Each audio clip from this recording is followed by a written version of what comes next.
அஸ்ஸலாமு அலைக்கும் வரஹ்மத்துல்லாஹி வபரகாத்துஹு. வணக்கம். நாம் இன்று தரம் 10 மாணவர்களுக்கு இரண்டாம் தவணையில் காணப்படுகின்ற முதலாம் அலகை பற்றி தான் பார்க்க இருக்கின்றோம். அட்சர கணித பின்னம். இந்த அட்சர கணித பின்னம் என்ற பாடத்தில் இருக்கக்கூடிய ஒரு சிறு முதலாவது தலைப்பு பகுதியில் சமனற்ற பகுதி எண்ணை கொண்டு அந்த அட்சர கணித உறுப்பை கொண்ட பின்னங்களை சுருக்கல் சம்பந்தமாகத்தான் பார்க்க இருக்கின்றோம். நம்ம சிறிய வகுப்புல பொதுவாக ஒரு பின்னத்தை கூட்டணும் அல்லது கழிக்கணும் என்று சொன்னால் பகுதி எண் கட்டாயம் சமனாக இருக்க வேண்டும். அவ்வாறு சமன் இல்லாமல் காணப்படும் சந்தர்ப்பத்தில் போமாசி பொது மடங்குகளில் சிறியதை பார்த்து சமப்படுத்திய பின்னர் தான் கூட்டணும் அல்லது கழிக்கணும் என்று படிச்சிருக்கும்.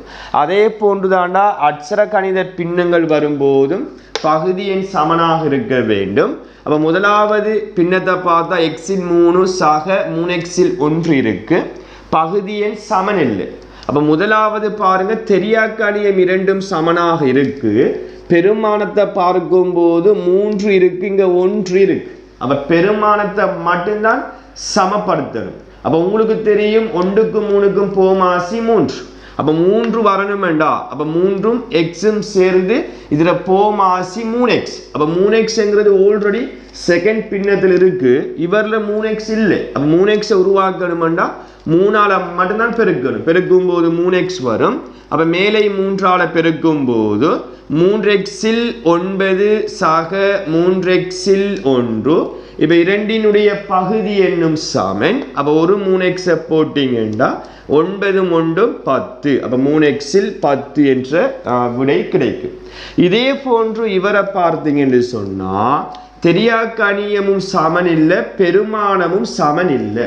அப்ப பெருமானத்துக்கு ஃபர்ஸ்ட்டுக்கு போமாசி பார்க்கும் போது 20 வரும். இங்க நானா வடிவத்தை போட்டு போமாசி பாருங்க 20 வரும். தெரியாக்கணியத்தில் எம்மும் எம் வர்க்கமும் வரும்போது நான் சொல்லியிருக்கேன். ஃபர்ஸ்ட் டைம்ல கடைசி அலகுல அந்த போமாசி சம்பந்தமாக படிச்சிருக்கோம். எம் வர்க்கம், அதாவது எம்மும் எம் வர்க்கமும் வரும்போது அதில் அதிகூடிய அடுக்கு தான் போமாசி. அப்ப எம் வர்க்கம். ஸோ டோட்டல் 20 எம் வர்க்கம் தான் போமாசி என்று சொன்னா இங்க ஃபர்ஸ்ட்டுக்கு பார்ப்போம் 5 எம் தான் இருக்கு. அப்ப 5 20க்கு மாற்றணும் என்றா 4ஆல பெருக்கணும். பெருக்கினா 20 எம் வரும். 20 எம் வர்க்கம் வரணும் என்றா இன்னும் ஒரு எம்மால பெருக்கும் போதுதான் எம் வர்க்கம் என்று வரும். ஸோ அந்த 5 எம்மை 4 எம்மால பெருக்கணும். பெருக்கி பாருங்க 5 4 20 எம்மை எம்மால பெருக்கினா எம் வர்க்கம். அப்ப மேலுக்கும் என்ன செய்யணும் 4 எம்மால பெருக்கணும். ஓகே தானே? இங்க எம் வர்க்கம் ஆல்ரெடி இருக்கு. ஸோ இந்த 4 20ஆக மாற்றணும் என்று சொன்னா 5ஆல மட்டும் பெருக்கணும். அப்ப மேலுக்கும் 5ஆல பெருக்கினால் சரி. அப்ப 20 எம் வர்க்கத்தின் மேல் 4 எம் 3ஆல பெருக்கினா 12 எம். 20 எம் வர்க்கத்தின் மேல் 5 தர 5 25. இப்ப இரண்டினுடைய பகுதி என்னும் சாமன். அப்ப ஒரு 20 எம் வர்க்கத்தை போட்டு விட்டு 12 எம்மையும் 25 எம்மை கூட்டி 37 எம் என்று போட முடியாது. காரணம் இது தெரியாக்கணியம், இது பெருமானம். அப்ப தெரியாக்கணியத்தையும் பெருமானத்தையும் கூட்டவும் முடியாது, கழிக்கவும் முடியாது. ஸோ அதை அப்படியே சேர்த்த மாதிரி என்ன செய்யணும், எழுதி கொள்ளணும். ஸோ 12 எம் சக 25 கீழ் 20 எம் வர்க்கம். அதுக்குள்ள வர 25 20 சுருக்கலாம். கூட்டல் கழித்தல் வரும்போது தனித்தனி உறுப்பாக ஒருபோதும் சுருக்க முடியாது என்பதையும் நீங்கள் ஞாபகம் வைத்துக் கொள்ள வேண்டும். இப்ப மூன்றாவது பாரு கழித்தலும் கூட்டலும் சேர்ந்த மாதிரி வந்திருக்கு. அப்ப பகுதியின் ஒன்றும் சமன் இல்லை. அப்ப முதலாவது பெருமானத்துக்கு போமாசி பார்த்தீங்க என்று சொன்னா நீங்க டானா வடிவத்தை போட்டும் பார்க்கலாம், நேரடியாக பார்க்கக்கூடியவர்கள் மனதாலையும் பார்க்கலாம். அப்ப போமாசி 12 என்று வரும். இங்க பாருங்க 12 என்று வரும். தெரியாக்கணியம் எல்லாம் சமன் என்பதனால ஒரு எக்ஸ போடணும். அப்ப மொத்தமான போமாசி 12x. அப்ப 12x வரணுமெண்டா 4x எதால பெருக்கணும் 3ஆல. அப்ப கீழுக்கு 3ஆல பெருக்கினா மேலுக்கு 3ஆல பெருக்கணும். இது விளங்கிட்டா? ஓகே. சாய 3x இருக்கு. அப்ப 3x எதால பெருக்கினா 12x வரும் 4ஆல மட்டும். அப்ப மேலுக்கு என்ன செய்யணும் 4ஆல பெருக்கணும். அதே போன்று 2x 12 மாற்றணும் என்று சொன்னால் 6ஆல் பெருக்கணும். அப்போ 4ஐயும் 6ஆல் பெருக்கிக் கொள்ள வேண்டும். இப்போ பாருங்கடா 12x 9, 12x 8, 12x 24. அப்போ முதலாவது எல்லாத்துல பகுதி என்னும் சமன் ஒரு 12x போட்டு பெரிய கோட்டை போட்டு 9லிருந்து 8 கழித்து வார விடையோட 24 கூட்டணும். அப்போ 9லிருந்து 8 போனால் 1. அப்போ 1ஓட 24 கூட்டும் போதும் 25 கீழ் 12x. இதை மேலும் சுருக்க முடியாது. அப்படி சுருக்கல் இருந்தால் சுருக்கி கொள்ளுங்க. அப்போ இது சுருக்க முடியாதுங்கிறதால இறுதி விட 12x 25 என்று கிடைக்கும். இதே போன்று 4வது ரெண்டும் தெரியாக்கணியம் பெருமானம் வரல. அப்போ ரெண்டும் தெரியாக்கணியம் மட்டும் வரும்போது இந்த ரெண்டையும் சேர்த்து பெருக்கிக் கொள்வது தான் போமாசி. அப்போ ஏபி போமாசி. அப்போ ஏபி போமாசி என்றா பி எதால பெருக்கணும்? ஏஆல. அப்போ மேலுக்கும் ஏஆல பெருக்கணும். ஏபி போமாசி என்றா இங்கே ஏ இருக்கு. அப்போ பியால பெருக்கணும். அப்போ மேலுக்கும் பியால பெருக்கணும். அப்போ ஏபி இன் மேல் ஏ வர்க்கம் சய ஏபி இன் மேல் பி வர்க்கம் என்று வரும். அப்போ இரண்டினுடைய பகுதி என்னும் சமன் ஒரு ஏபியை போட்டு ஏ வர்க்கம் சய பி வர்க்கம் என்று வரும். கணிக்க முடியாது. காரணம் ரெண்டும் வெவ்வேறு தெரியாக்கணியம். இதை மேலும் இன்னும் ஒரு படிமுறை எழுதி கொள்ளலாம். ஏபி என்று போட்டு இது என்ன ஃபார்மேட்ல இருக்கு? ஏ வர்க்கம் சய பி வர்க்கம். அப்போ ஒன்றை கழித்தலாகவும் இன்னொன்றை கூட்டலாகவும் நீங்கள் இவ்வாறு அந்த இறுதி விடை என்ன செய்ய முடியும்? போட்டுக்கொள்ள முடியும். அப்போ ஏ சய பி ஏ சக பியின் கீழ் ஏபி என்று அதன் கடைசி விடை கிடைக்கும். பாடத்தினுடைய இறுதி தலைப்பு பகுதியில் சமனற்ற ஈருறுப்பு கோவைகளை உடைய அட்சர கணித பின்னங்களை சுருக்குதல். இப்போ முதலாவது உதாரணத்தை பாருங்க. ஒன்றிங்கில் ஏ ஒரு அட்சர கணித பின்னம், ஒன்றிங்கில் a + 2 ஒரு அட்சர கணித கோவை உடைய பின்னம்ங்கிறதால கோவையை கண்ட பிரக்கெட் பண்ணணும். இப்போ இரண்டையும் கூட்டப்புறம் பகுதி எண் சமன் இல்லை. உறுப்பும் கோவையும் வரும்போது அந்த உறுப்பையும் கோவையும் சேர்த்து எழுதி கொள்வதுதான் போமாசி. உறுப்பையும் கோவையையும் சேர்த்து எழுதி கொள்வதுதான் போமாசி. அப்போ இங்கே ஏ இருக்கு, எது இல்லை? a + 2 என்ற கோவை இல்லை. அப்போ இவரை a + 2ஆல் பெருக்கினா மேலேயும் a + 2ஆல் பெருக்கணும். அப்போ 1ஆல் அடைப்பை நீக்கும் போது அந்த விடையில மாற்றம் வராது. a சக 2 கூட்டப்புறம் இப்போ போமாசி என்ன? a அடைப்பு a + 2. இந்த a + 2 இருக்கு, எது இல்லை? a இல்லை. அப்போ இவரை a-ஆல் பெருக்கினா மேலேயும் a-ஆல் பெருக்கணும். அப்போ நான் 1 a-ஆல் பெருக்கினா ஏன்னு போட்டுட்டேன். இரண்டரை பகுதி என்னும் சமன் தானே. ஸோ நான் a அடைப்பு a + 2 போட்டு தான் ஒரு கோட்டை போட்டு எதால் பெருக்கணுங்கிறத தீர்மானித்து மேலுக்கு அந்த விடையை போட்டிருக்கேன். இப்போ மீண்டும் a அடைப்பு a + 2 போட்டு இனத்தோட சேர்க்கும் போது 2a சக 2 இதை கூட்டை மேலா கழிக்கை மேலா. இறுதியாக பாருங்க, நான் ஏற்கனவே சொல்லியிருக்கேன் தனித்தனியாக சுருக்க முடியாது. இந்த ரெண்டு உறுப்புக்குள்ளேயும் இருந்து எதை பொதுவாக எடுக்கலாம்? 2. அப்போ 2 பொதுவாக எடுத்த பிரக்கெட் பண்ணி a சக 1 கீழ் a அடைப்பு a சக 2. அப்போ சுருக்கல் இருக்கான்னு பாருங்க, சுருக்கல் இல்லை. அப்போ இதுதான் கடைசி விடையாக இருக்கும். இதே போன்று இரண்டாவதை பாருங்கடா. ரெண்டும் அட்சர கணித பகுதியின் கோவையாக உடைய ஒரு அட்சர கணித பின்னமாக இருக்கு. அப்போ கோவையை கண்ட பிரக்கெட் பண்ணி ரெண்டும் வித்தியாசமான 2 கோவைகள், ரெண்டும் வித்தியாசமான இரு கோவைகள் தரப்பட்டிருக்கு. அப்போ ரெண்டும் வித்தியாசம் என்றால் இதில் போமாசி 1 - x 5 - x அந்த ரெண்டையும் சேர்த்து எழுதி கொள்ள வேண்டும். இப்போ இங்கு சேர்த்து எழுதுற மாதிரி அங்கேயும் சேர்த்து எழுதணும். இப்போ நீங்க பார்க்கணும் 1 - x இருக்கு, எது இல்லை? 5 sin x இல்லை. அப்போ இவரை 5 sin x-ஆல் பெருக்கிற மேலேயும் என்ன செய்யணும்? 5 sin x-ஆல் பெருக்கணும். தெளிவாக அவதானிக்கணும். அப்போ 2ஆல் அடைப்பை நீக்கினா இவரத்தை போட்டு கொள்ள போகிறேன், உங்களுக்கு அது லேசாக இருக்கும். 2 5ஆல் பெருக்கினா 10 சாய இந்த 2 இவருக்கும் சொந்தம். அப்போ 2 x-ஆல் பெருக்கினா 2x, அதை போட்டு விட்டு அடுத்த விஷயத்தை பாரு, இங்க போமாஸ் இவர் அப்ப 5 சாய் x இருக்கு. அப்ப எது இல்ல 1 மைனஸ் எக்ஸ் இல்லை. அப்ப இவரை 1 மைனஸ் எக்ஸ் ஆல பெருகினா மேலையும் 1 மைனஸ் எக்ஸ் ஆல பெருக்கணும். அப்ப இதுல கொஞ்சம் அவதானமாக இருக்கணும். முன்னுக்கு பாரு மறை இருப்பதனால இது மறை 3ஆக கருதப்படும். மறை 3ஆல அடைப்பை நீக்கும் போது மறை 3 ஒன்றால பெருக்கினா மறை 3, மறையால பெருக்கின நேராக மாறும். இதுல கொஞ்சம் அவதானமாக இருக்க வேண்டும். மறை வரக்கோல மட்டும்தான். அப்ப மறை 3 எக்ஸால பெருக்கினா அப்ப மறையால பெருக்குள்ள நேராயிரும். அப்ப 3 எக்ஸால பெருக்கினா 3x என்று வரும். அப்ப திருப்பியும் சொல்றேன், மறை 3 ஒன்றால பெருக்கினா மறை 3, மறையால பெருக்கும் போது நேராக மாறிவிடும். அப்ப 3x ஆல பெருக்கினா 3x. இப்ப இனத்தோட சேர்க்கு 10 இருந்து 3 கழிப்படுது. அப்ப 7, 2x என்றா மறை 2x 2 ரூபா காசு கொடுக்கணும். நேர் 3x என்றா 3 ரூபாய் இருக்கு. அப்ப இருக்கிற காசை கொடுத்தோம் என்று சொன்னா மிகுதியாக 1 ரூபாய் தரப்படும். அதனால பிளஸ் 1x எனும் போடலாம், சும்மா x எனும் போடலாம். இது ஒரு கோவைங்கிறதால பிராக்கெட் பண்ணி அப்ப 1 மைனஸ் எக்ஸ் 5 மைனஸ் எக்ஸ் கீழுக்கு வரும். அப்ப சுருக்கக்கூடிய கோவைகள் ஒன்றும் இல்லை. அப்ப இதுதான் கடைசி விடையாக கருதப்படும். ரைட்.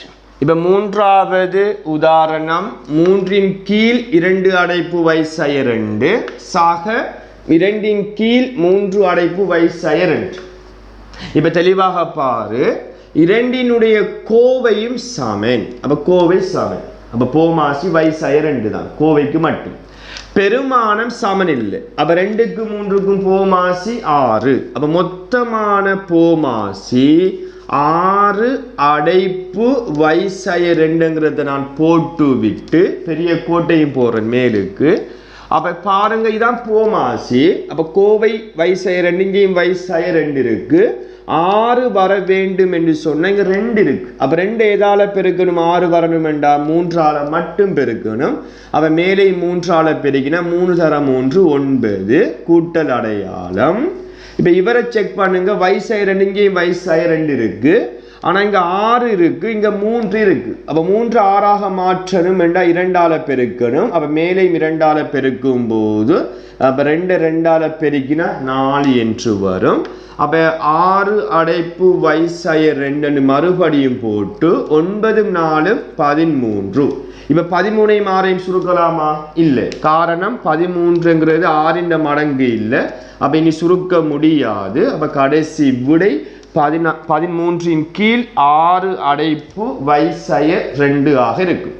இப்ப அதே போன்று நான்காவதை பார்த்தீங்க என்று சொன்னா எப்பயும் ஒரு முழு எண்ணுக்கு கீழே 1 இருக்கும். கோவையை கண்டா பிராக்கெட் பண்ணி 1க்கும் x+3க்கும் போமாசி x+3 தான். 1ஓட எது வருகின்றதோ அதுதான் போமாசி. அப்ப x+3 இங்க வரணும் என்று சொன்னா இவரை x+3ஆல பெருக்கினா மேலே என்ன செய்யணும்? x+3ஆல பெருக்கணும். இப்ப தெளிவாக பாருங்க, 5ங்கிறது xக்கும் பெருக்கம் 3க்கும் பெருக்கம். அப்ப 5x ஆல பெருக்கினா 5x ஆக 5 3ஆல பெருக்கினா 15 சாக. அப்ப ஆல்ரெடி x ஆக 3 இருக்கு. அப்ப இதுல மாற்றம் வராது, அந்த 2 அப்படியே வரும். இப்ப x+3ங்கிறத மறுபடியும் கீழே பார்த்து எழுதி போட்டு இனத்தோட சேர்க்கும் போது 5x இனம் இல்லை. அப்ப 5x அப்படியே வரும்போது 15ஐயும் 2ஐயும் கூட்ட வேண்டும். 2ம் சகைங்கிறதால சகையை போட்டு 15ம் 2ம் 17. இதுக்குள்ள எதையும் பொதுவாக எடுக்க முடியாது. ஸோ கடைசி விட 5x ஆக 17 கீழ் x+3 என்று கிடைக்கும். அப்ப தெளிவாக விளங்கிக் கொள்ளணும். மேலும் சில பயிற்சிகளை பற்றி பார்ப்போம். இரண்டாவது உதாரணத்தை பாருங்கடா, கொஞ்சம் வித்தியாசமாக காணப்படுது. நம்ம ஃபர்ஸ்ட் டைம்ல அந்த இரு வர்க்கங்களின் வித்தியாசம் என்ற பாடங்கள், இருபடி கோவைகளின் காரணிகள் என்ற பாடத்தின் கீழ் படித்திருக்கின்றோம். இது ஏ வர்க்கம் சய 1ங்கிறது சதுர எண். அப்போ 1இன் வர்க்கம் என்று நோட் பண்ண முடியும். அப்ப இந்த வடிவத்தில் வந்தா இவரை ஒழுங்குபடுத்தணும். 1 கழித்தலாகவும் இன்னொன்று கூட்டலாகவும் எழுத முடியும். மேலுக்கு x ஆக 3 இருக்கிற மாதிரி பார்க்கணும். இதில் ஒழுங்குபடுத்த முடியாது. அப்ப x ஆக 1 என்று பார்த்து இது கோவைங்கிறதால பிராக்கெட் பண்ணணும். இப்போ கொஞ்சம் தெளிவாக அவதானித்துக் கொள்ளுங்க பிள்ளைகள். இப்போ ரெண்டரை பகுதி என்னும் சமன் இல்லை. இங்கே எக்ஸாக ஒன்று இருக்கு, இங்கேயும் எக்ஸாக ஒன்று இருக்கு, அப்படித்தானே? ரெண்டும் சமன். மேலதிகமாக என்ன இருக்கு? எக்ஸாய ஒன்று இருக்கு. அப்போ அந்த எக்ஸாய ஒன்றும் எக்ஸாக ஒன்று தான் போமாசி. அந்த மேலதிகமாக இருக்கிற அந்த உறுப்பு தான் போமாசியாக இருக்கும். அப்போ எக்ஸாய ஒன்று எக்ஸாக ஒன்று தான் போமாசி. மீண்டும் சொல்கிறேன். அப்போ இந்த ரெண்டு பகுதி எண்ணையும் பார்த்தீங்க என்று சொன்னால் இதில் பகுதி எண் x+1, இங்கேயும் x+1 இருக்குது. மீதமாக x-1 இருக்குது. அப்போ மீதமாக இருக்கிறதையும் பொதுவாக இருக்கிறத ஒரு தடவை தான் போட வேண்டும். அப்போ எக்ஸாய ஒன்று x+1 தான் போமாசி. அப்போ இங்கே பாருங்க, அதே போமாசி இருப்பதனால இதில் மாற்றம் வராது. அப்போ x+3 அப்படியே வரும். சக கூட்டல் இங்கே x+1 இருக்கு, எது இல்லை? x-1 இல்லை. அப்போ இவரை x-1ஆல் பெருக்கினா மேலேயும் என்ன செய்யணும்? x-1ஆல் பெருக்கணும். அப்போ ஒன்றால் அடைப்பி நீக்கும் போது விடையில மாற்றம் வராது, குறியீட்டிலையும் மாற்றம் வராது. காரணம் இங்கே சக இருப்பதனால. சய இருந்தால் மட்டும்தான் குறியீட்டில் மாற்றம் வரும் என்று சொல்லியிருக்கேன். இப்போ இரண்டினுடைய பகுதி எண்ணையும் மறுபடியும் பார்த்து எழுதிவிட்டு இனத்தோட சேர்க்கணும். அப்போ x ரெண்டு நேரங்கிறதால 2x, சக 3ம் சய 1ம் சக 2 என்று வரும். இப்போ இதோட ஸ்டாப் பண்ணாமல் இந்த உறுப்புக்குள்ளே இருந்து எதை பொதுவாக எடுக்கலாம்? 2ஐ பொதுவாக எடுக்கலாம். அப்போ 2ஐ பொதுவாக எடுத்தால் தரையை போட்டு பிரக்கெட் பண்ணி எழுதி கொள்கிறேன். எக்ஸாக 1 என்று வரும். கீழுக்கு அந்த எக்ஸாய 1 எக்ஸாக 1 என்ற கோவையை எழுதி போட்டு இந்த ரெண்டு கோவைக்கும் இடையில எப்போதும் பெருக்கல் அடையாளம் இருக்கும். இப்போ இங்கே சுருக்கல் இருக்கு. x+1 என்ற கோவையும் x+1 என்ற கோவையும் பாருங்க, ரெண்டும் ஒரே கோவைங்கிறதால வெட்டுப்பாடும், இனி சுருக்க முடியாது.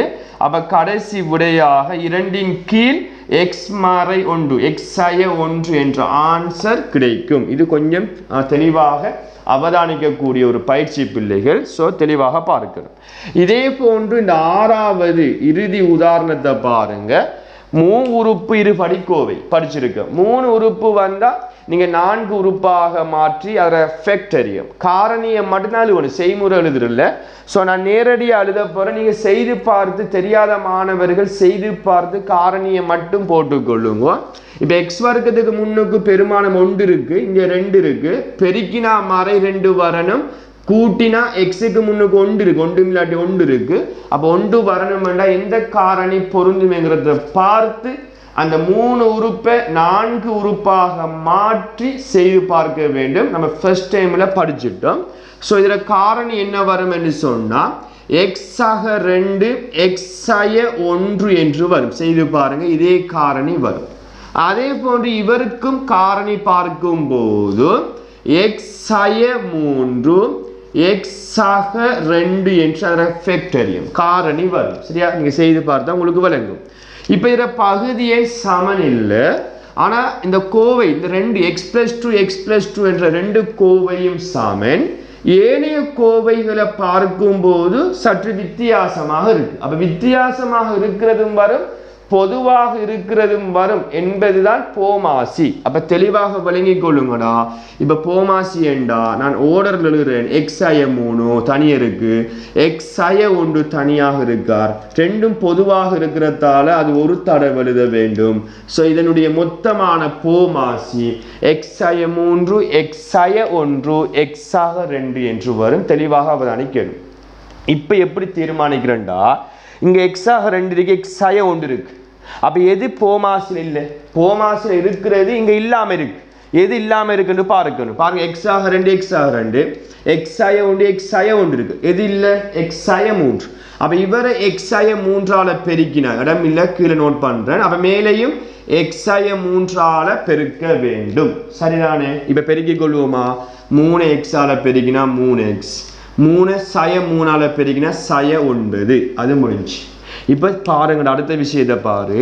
இங்கேயும் எக்ஸாய 3 எக்ஸாய 3 இருக்கு, எக்ஸாக 2 எக்ஸாக 2 இருக்கு. எது இல்லை? எக்ஸாய 1 இல்லை. அப்போ இவரை எக்ஸாய 1ஆல் பெருக்கினா மேலேயும் என்ன செய்யணும்? எக்ஸாய 1ஆல் பெருக்கணும். சும்மா பெருக்கிறது. முன்னுக்கு பாரு அடையாளத்தை மறை இருக்கு. மறை என்றா மறை அந்த ஒன்றுக்கு சொந்தம், வார பெருமானத்துக்கு அது பொருந்தும். அப்போ மறை ஒண்ட எக்ஸால பெருக்கினா மறை ஒரு எக்ஸ் அல்லது மறை எக்ஸ் என்று போடலாம். மறைய மறையால பெருக்கினா நேர் என்று வரும். ஒண்டால பெருக்கினா ஒன்று தான். இப்போ இனத்தோட சேர்க்கணும். 3x இருந்து 1x கழிப்பட்டா 2x என்று வரும். 9 ரூபாய் கொடுக்கணும், 1 ரூபாய் இருக்கு. அப்ப இன்னும் 8 ரூபாய் கொடுக்க வேண்டும். அந்த கோவையை அப்படியே பார்த்து எழுதி கொள்ள வேண்டும். இதோட ஸ்டாப் பண்ணாம இந்த 2 உறுப்புக்குள்ளேயும் இருந்து எதை பொதுவாக எடுக்கலாம்? 2ஐ எடுக்கலாம். அப்ப 2 பொதுவாக எடுத்தா பிரக்கெட் பண்ணி இங்க தரையும் போடலாம், பிரச்சனை இல்லை. 2க்கும் அடைப்புக்கும் இடையில எப்போதும் பெருக்கல் அடையாளம் இருக்கும். அப்ப எக்ஸாய 4 மடங்கு இருக்கும். கீழே அந்த கோவை அப்படியே பார்த்து எழுதும் போது அந்த கோவையை வெட்டக்கூடிய சமனான கோவை இல்லை. அப்ப கடைசி ஆன்சர் 2 அடைப்பு எக்ஸாய 4 கீழ் எக்ஸாய 3 எக்ஸாய 1 எக்ஸாக 2 என்ற பகுதியின் கோவையாக உடைய பகுதி என்பது. இதுதான் விடையாக இருக்கு பிள்ளைகள். இவ்வளவு தான் அட்சர கணித பின்னம் என்ற பாடத்தில் இருக்கக்கூடிய விடயங்களாக இருக்கு. இன்னும் சில பயிற்சி உங்களோட பாட புத்தகத்தில் நிறைய இருக்கு. அதை நீங்க பயிற்சியாக செய்து பாருங்க. அப்போதுதான் உங்களுக்கு இன்னும் நிறைய ஐடியா வேகமாக செய்யக்கூடிய திறன்கள் உருவாகும் பிள்ளைகள். அப்ப இத்துடன் அட்சர கணித பின்னம் என்ற அழகு முடிவடைந்துள்ளது. அப்ப இது சம்பந்தமான வேக் ஷீட் குழுமத்தின் ஊடாக பதிவேற்றப்படும். அந்த வேக் ஷீட்டையும் உங்களோட டைம் டேபிள் படி உரிய நேரம் எப்ப அடுத்த வகுப்பு இருக்கின்றது அதற்கு இடையில நீங்க உடனுக்குடன் செய்து அனுப்பணும் இல்லை. டைம் இருக்கிற மாணவர்கள் அவ்வாறு செய்து அனுப்ப முடியும். டைம் இல்லாத மாணவர்கள் அடுத்த கிளாஸ் எப்ப இருக்கின்றதோ அதற்கு இடையில உங்க டைம் டேபிளை பார்த்து நீங்க என்ன செய்யணும், அதற்கு இடையில சரியோ பிழையோ அனுப்பப்படுகின்ற வேக் ஷீட்டை நீங்க இந்த தியரி வகுப்பை விளங்கி எது வரைக்கும் செய்றீங்கிறத நாங்க அவதானிக்க வேண்டும். ஸோ அந்த உரிய டைமை கூட செய்து அனுப்பி கொள்ளுமாறு கேட்டுக்கொண்டு மற்றொரு வகுப்பில் புதிய தலைப்பின் ஊடாக உங்களை சந்திக்கும் வரை விடைபெற்று செல்கின்றேன். நன்றி, வணக்கம்.